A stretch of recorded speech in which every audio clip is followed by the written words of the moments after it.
Well, it obviously has got to take something pretty big to do something this big, right? Shut down pretty much every American embassy in the Middle East.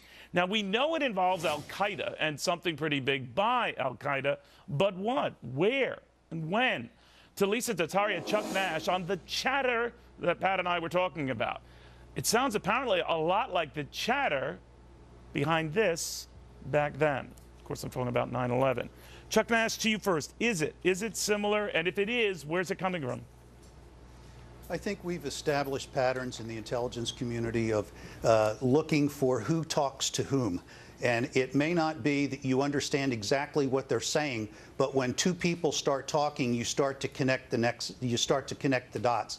And they're looking at people talking to people, and it's probably both volume and who is talking to whom. That is really the issue right now. I don't know that they're listening in on the calls and understand what's being said. They just know a lot of people are talking to bad people. Something is up. Now, Lisa, we could guess till the cows come home at just how they're getting this through the NSA or any of these other things. But he thinks if they're comparing it to pre-9/11 chatter, when this technology or was apparently this surveillance, I think, didn't exist, it might be something the same conventional means we did then. But it obviously bespeaks of an al-Qaeda that is back.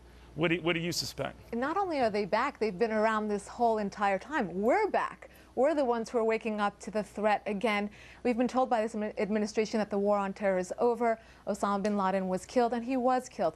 But the bottom line is you can try to kill al-Qaeda or any other groups like this vertically, but they are growing horizontally while we're sleeping.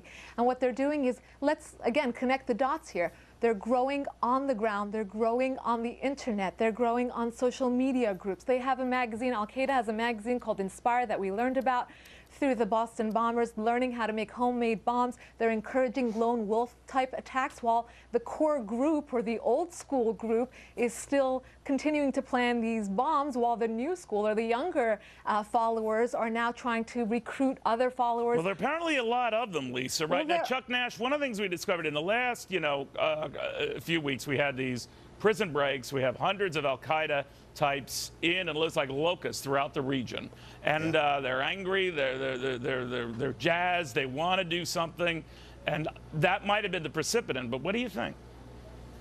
Well, isn't it really curious that Osama bin Laden's stated goals were to overthrow what he called the corrupt regimes in the region, expel the infidels from the Holy Lands, in other words, get the Western people out, and then reestablish a caliphate. If you take a look at the map, the graphic that you've been showing on Fox all day of where the countries are where we've closed down the embassies, his third jihad is in motion. And it started with the Arab Spring, not with the revolt that he thought he could do with 9/11. But back to Lisa's point, what she's really saying here, and I agree with 100%, is this is about showing how vulnerable America is around the world, and especially in Muslim lands, to get adherents to join into the cause, to get this groundswell behind al-Qaeda. These are very dangerous times. Well, when you shut down all your embassies, in a way, they have got the edge on you.